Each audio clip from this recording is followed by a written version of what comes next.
একদিনেই বঙ্গবন্ধু কিংবা জাতির জনক হননি। তাকে অনেক ত্যাগ, অনেক সংগ্রামের পর এই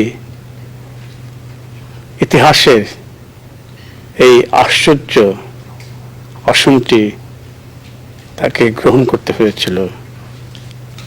কোনো প্রাসাদ চক্রান্তেও তিনি লিপ্ত ছিলেন না। তিনি ছিলেন এদেশের মাটি থেকে উঠে আসা মানুষ।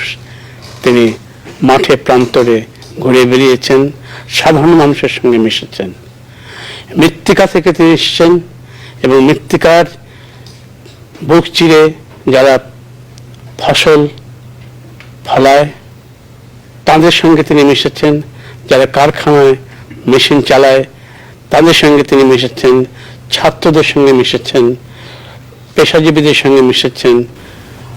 আমরা যে বাঙালি, এই চেতনা তিনি আমাদের মাঝে প্রবলভাবে সঞ্চারিত করে দিয়েছিলেন।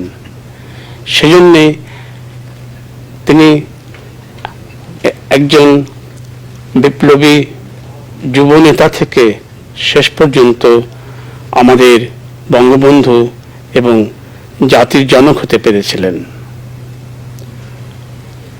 আপনারা সবাই জানেন তিনি কি করে পাকিস্তানি স্বৈরশাসকদের কারাগারে বছরের পর বছর কাটিয়ে দিয়েছেন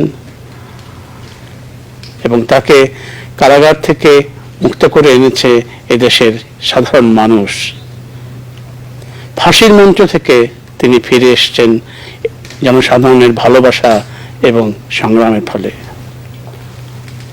আমরা যদি প্রকৃতই বাঙালি হই, যিনি প্রকৃত বাঙালি তিনি বঙ্গবন্ধু শেখ মুজিবুর রহমানকে শ্রদ্ধা না করে পারেন না। তাকে শ্রদ্ধা করতেই হবে, কারণ তিনি কোনো বিশেষ দলের নন, তিনি সমগ্র বাঙালি জাতির নেতা, তিনি জাতির জনক, তিনি বাংলাদেশের স্থপতি।